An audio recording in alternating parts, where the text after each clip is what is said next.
Hello friends, I'm Ramon and this is the channel where everything is completely different. The post-Christmas boom in the number of views on my videos suggests that you actually enjoy the wives of dictators. For that, you have my huge thanks. And I applaud you for it and thank you very much.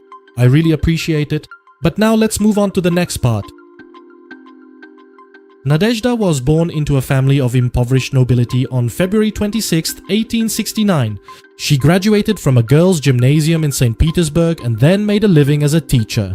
She met Lenin in 1884 at a discussion group, and from then on she felt very drawn to him, although their relationship was reportedly not particularly romantic or passionate. In the mid-1890s, Lenin was imprisoned and Nadezhda, as a true companion, followed him. Lenin was then sentenced to exile in Siberia and Nadezhda tried to reach him there. She managed to do so on the condition that she would marry him. So if Vladimir was trying to escape from her, in the end he was out of luck. In 1898, the two of them got married in Siberia, and where else as proper communists and atheists than in a church. After serving their sentence, they went into exile abroad, where they lived in places like London, Paris, Munich and Switzerland. During their travels across Europe, Nadezhda realized just how backward Russia was in terms of education compared to the West. Meanwhile, Lenin met a young French revolutionary, Inessa Armand, here. Since Lenin refused the divorce that Nadezhda offered, all three of them lived together, and when needed, Nadezhda would calmly look after all 5 children that Inessa had from previous relationships. You definitely wouldn't have learned this from textbooks during the communist era, would you? She herself never had any children with Lenin, partly due to a thyroid disease she suffered from. After the Bolshevik Revolution, she became a Soviet political worker, educator, and organizer of Soviet education. She founded various educational institutions and public libraries. After Lenin's death in 1924, the animosity between her and Lenin's successor Stalin erupted in full force. Allegedly, they disagreed on the issue of political purges. You might think that since Stalin was one of the greatest mass murderers in history, she must have been the one who was more lenient in punishing political opponents. No, it's actually the complete opposite. The truth is quite different. She was the one who advocated for a harsher line. And if she had been just a bit higher in the hierarchy of the Bolshevik government, there could have been many millions more people executed or sent to the gulags than Stalin had ordered. She was the only person Stalin was truly afraid of, and because she was the widow of the beloved leader, he didn't dare lay a hand on her. At least not openly. On February 26, 1939, for her 70th birthday, a modest party was held in her honor with old friends and colleagues. Stalin had a birthday cake with a stripper sent to her, which was allegedly poisoned. She died the next day as a result of the poisoning. However, the theory about the poisoning is unverified information, even though we know that such practices are not foreign even to the current Russian government. The current wife of the present-day dictator, who is in power at this time, was born on the first day of January in the year 1955. She met Sasha back in high school and married him in 1975. He pursued her quite persistently and allegedly walked several kilometers on foot in terrible weather just to see her. But that changed after he came to power in 1994. Sasha moved to Minsk, but Galina didn't go with him and preferred to stay in her rural hometown. There is speculation that he keeps her under house arrest in a house behind a high wall with armed guards because he is ashamed of her. All due to a once published photograph of Galina milking a cow. Despite all this, however, he has no intention of getting a divorce. He and Galina have 2 children, sons Viktor and Dmitry, but neither of them will become Lukashenko's successor. That role will go to his youngest son, Nikolai, whom he fathered with one of his many mistresses, his personal doctor, Irina. He has been raising Nikolai from a young age, taking him along on official foreign visits, and preparing him for the role of leader of Western Russia, that is, Belarus. However, he no longer sees Nikolai's mother either, having already replaced her with someone else. During her husband Ferdinand's 21-year rule as president of the Philippines, Imelda became infamous for her reckless spending and luxurious lifestyle, while the country sank into debt and poverty. Imelda Remedios Visitacion Romualdez y Trinidad was born on July 2, 1929 in Manila, the capital of the Philippines. The Philippines, whose flag looks quite similar to ours and whose Facebook is teeming with Czech conspiracy groups. She came from a politically influential family that managed to amass quite a decent fortune over the years. In Manila, she worked as a model and singer, and even participated in the Miss Manila pageant. She met Marcos in 1954, and after an 11-day relationship, they got married. No, that's not a mistake, it really was 11 days. Marcos ran for president in 1965, and thanks in part to Imelda's popularity, he ultimately won the position. Because of this, Imelda earned the nickname the Iron Butterfly. God knows why. Marcos started out as a democratic leader, but over the years, democracy slowly and quietly turned into a harsh dictatorship. He imposed martial law, which allowed him to deal with his political opponents and rule for more than 2 terms. And he also declared a new constitution that guaranteed he could continue to serve as both president and prime minister at the same time. As already mentioned, Imelda was fond of luxury. Their shoe collection reportedly numbered 3,000 pairs. She also had 15 mink coats, over 500 dresses, nearly 900 handbags, and even 1 bulletproof bra. She owned 3 large collections of luxury jewelry comprising more than 400 pieces, including bracelets, tiaras, and even a 25-carat pink diamond. All of this was worth over $20 million. Her extensive art collection included works by artists such as Botticelli, Picasso, Monet, Michelangelo, and Raphael. It is estimated that the Marcos couple's assets were worth approximately $10 billion. In 1983, after the assassination of opposition leader Benigno Aquino, the Philippines was swept by mass protests against the government, and especially against the Marcos family. And believe it or not, 3 years later, democratic presidential elections were held, in which Aquino's widow, Corazon Aquino, emerged victorious. Imelda and Ferdy had to hastily pack up and go into exile in Hawaii. Ferdy died there in 1989, and Imelda was later allowed to return to the Philippines, where she ran unsuccessfully for president twice. However, she was elected to the House of Representatives 4 times. Imelda's son Ferdinand was elected president of the Philippines last year, and we can only speculate whether the apple will once again not fall far from the tree. Robert Gabriel Mugabe was considered one of the heroes of Zimbabwe's struggle for independence, which culminated in 1980 with independence from Great Britain. He became the first prime minister and then, from 1987, served as president for a long 30 years. Under his rule, the country plunged into total collapse. An 85% unemployment rate meant about 12 million people without work, which is more than the population of our republic. Inflation reached a barely believable 90 sextillion %, which, compared to our roughly 9%, is hardly comparable. Inflation was so enormous and progressed at such a rapid pace that if you took the bus to work on Monday morning, assuming you even had a job, and paid a few billion Zimbabwean dollars for the ride, by Tuesday morning you would pay double for the exact same trip. In this case, it really was cheaper to wipe your backside with banknotes in the bathroom than with store-bought toilet paper, if it was even available in the shop at all. Bobby's second wife was born as Grace Nthobizodwa Marufu on July 23, 1965 in Benoni, South Africa, to Zimbabwean immigrants. A few years later, they returned to Zimbabwe, and Grace attended Christe Mambo High School. She met Robert at work, his workplace, where Grace worked as his secretary.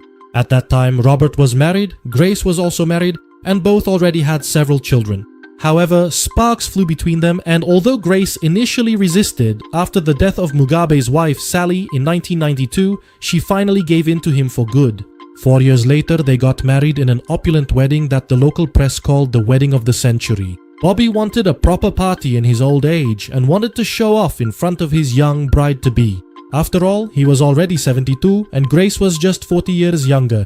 They had 3 children together, 2 of them even before they got married. She was no exception either and completely succumbed to the intoxication of power and money. She didn't hesitate to spend huge amounts of money on luxury goods. Once, during a visit to Paris, she reportedly spent 100,000 euros in local shops. And this was already at a time when the country was beginning to suffer from hyperinflation, which we talked about at the beginning. On top of that, she was involved in real estate, building huge palaces for her husband, made a considerable amount of money from state diamond mining and from black market dealings in ivory. At the same time, she held a fairly high position in the hierarchy of the ruling political party, ZANU-PF. Because of her fondness for luxury goods, she began to be nicknamed Gucci Grace, or also Disgrace. During her time as First Lady, she also obtained a doctorate in sociology, and it only took her 3 months. But compared to the law degree from Pleasant, that's nothing. There, in some cases, you only needed 2 months. In 2017, she caused another scandal when she beat the South African model Gabriella Engels with an extension cord until she bled after catching her in her son's room. But thanks to diplomatic immunity, she successfully avoided all charges. Mugabe was slowly growing weaker and began gradually preparing his wife for the role of president. But that was too much for the people of Zimbabwe.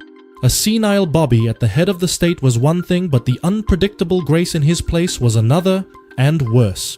And so, in November 2017, a military coup took place, bringing to power former Mugabe ally and Vice President Emmerson Mnangagwa, whom Grace had essentially driven out of the country just 2 weeks earlier. Bobby was forced to resign, and as a sort of small severance, he received a 5-bedroom villa, staff, several vehicles, and $10 million. Less than 2 years later, he died in a hospital in Singapore. Meanwhile, Grace faces criminal prosecution for her financial dealings with gemstones and the ivory trade. Rachele Guidi was born on April 11, 1890 in the town of Predapio to a poor family. In Predapio, she started attending elementary school, where she was taught by Rosa Maltoni Mussolini, the mother of Benito Mussolini, who attended the same school. Unfortunately, Rachele's father died soon after, and at the age of 8 she had to leave school and start helping to support her family. They moved to the city of Forlì, where Rachele worked as a maid. By coincidence, a few years later, Benito's mother Rosa died, and the newly widowed Alessandro Mussolini happened to remember the widow Anna Guidi and asked if she would take care of his household. And so it happened. Rachele followed her mother, and both of them began working in the house of their future husbands. Yeah, Anna became Alessandro's lover and later his wife, and Rachele also took a liking to Alessandro's son, Benito, her stepbrother.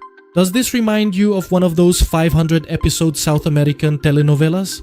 Quite possibly, but this really happened, and unlike in soap operas, the main protagonists didn't have to overcome obstacles thrown at their feet by fate for the sake of love. And so Rachele and Ben could finally come together and live together in Forlì. They had a total of 5 children together, 2 daughters and 3 sons. At the beginning of their life together, they were just scraping by. Benito was a teacher, a journalist, and even wrote a book about Jan Hus. After the First World War, he founded the organization Fasci di Combattimento, which later became the fascist party Partito Nazionale Fascista, and things started looking up, at least for the Mussolinis. In 1922, after the famous March on Rome, which, incidentally, Benito did not fully participate in, he was appointed prime minister and a dictatorship began in Italy. Unlike a bunch of other first ladies, Rachele didn't get involved in politics and instead preferred to take care of her children and numerous animals at her country estate. During their marriage, Benito maintained a number of intimate relationships with other women, and Rachele more or less tolerated it. Because of this, she earned the unflattering nickname of Italy's most cheated on wife. Like many other dictators, he too refused to get divorced. In 1932, his #1 mistress became Clara Petacci. Their affair lasted until the bitter end amid the chaos of the final days of World War II. While Rachele left with the children for Monza, where she later voluntarily surrendered to the National Liberation Committee, Ben and Clara were discovered by partisans while fleeing Milan. And on April 29, 1945, both were shot and subsequently hung by their feet at a gas station in Milan. I was never able to find out whether it was an Orlen or a Mole gas station. Rachele was interned for another 2 years on the island of Ischia. Afterwards, she returned to Forlì, where she opened a cafe and lived out her days in peace until her death on October 30, 1979. Today's Iran is quite fundamentally different from what it was in the 60s and 70s. It wasn't always a country ruled by a radical branch of Islam where Sharia law was enforced, or where you could be arrested and tortured just for looking the wrong way at a member of the morality police. As unbelievable as it may seem, the reality was actually the opposite. Women could study, had the right to vote, were equal to men, and could wear whatever clothes they wanted. Instead of chadors, niqabs and hijabs, the streets of Tehran and other cities were filled with Iranian women in dresses, pants or even miniskirts. Who was responsible for this? The last Persian Shah, Mohammad Reza Pahlavi, and to a significant extent his third wife, Farah Diba. Born on October 14, 1938 in Tehran to the family of a high-ranking officer in the Iranian army, she attended both Italian and French schools and a lycée. She was athletically gifted, During her studies, she became the captain of the basketball team and also participated in scouting. Studying in her home country was no longer enough for her, so she traveled to Paris, where she attended a special school of architecture. There, in 1959, she met Shah Reza and they married that same year. They had a total of 4 children together, including 2 sons, which was important for maintaining the royal dynasty in the future. That was, after all, also the reason why Farah was already Reza's 3rd wife. With his previous 2 wives, he had only daughters. Farah was deeply involved in social, cultural and educational issues. Among other things, she founded the International Art Festival in Shiraz, the Tehran Museum of Contemporary Art, and was also the patron of 24 charitable organizations, as well as being involved in many other institutions and foundations. She founded Pahlavi University, the first American-style university in Iran, whose main goal was to improve the education of Iranian women. Queen Farah was crowned Empress in 1967, which was meant to symbolize the emancipation of Iranian women. Everything is running like clockwork. So what actually went wrong? And where is that dictatorship? Reza was indeed a pro-Western politician, a patron, and he strongly supported his wife in everything, but at the same time he ruled with an iron fist, including with the help of the secret police Savak. He wasn't afraid to imprison his political opponents. Reportedly, there were as many as 2,200 of them. During his autocratic rule, he made many missteps that alienated both the population and the Muslim clergy. There was rampant corruption in the country, so the rich became even richer and the poor remained poor. He celebrated the 2,500-year anniversary of the Persian Empire in a very lavish and expensive manner. Iran was still a Muslim country, and the clergy were very displeased with the shift toward a Western lifestyle. The same went for the abolition of the Islamic calendar or appointing Farah as the official regent in case of his death before their son Cyrus, the future heir to the throne, turned 21. Here too, it is evident that the Shah leaned more toward the Persian history of Iran rather than its Islamic one, as he named his son Cyrus. That was, after all, the name of the founder of the Persian Empire. By the end of 1978, large-scale demonstrations broke out in the country, which the government tried to suppress by force, but the ensuing Islamic revolution could no longer be prevented. In mid-January of the following year, Reza and his family left Iran forever. The government was taken over by Ayatollah Khomeini, who returned from exile, and he then transformed the country into what we know today. Reza and Farah lived in exile successively in Egypt, Morocco, the Bahamas, Mexico, and the USA, before finally settling again in Egypt in 1980. Shortly after, however, the former Shah dies. Farah then settles permanently in the USA. Books about her life continue to be published, feature-length documentary films are made, and even stage plays are performed. And she herself remains publicly active to this day. Here, I would like to conclude the 3rd part of our journey through the palaces and bedrooms of dictators and, above all, their sometimes far too expensive other halves. I sincerely hope you enjoyed my video. If you did, please share, like, subscribe, hit the bell, you know the drill. See you next time for the continuation. And don't forget, everything is completely different than it seems.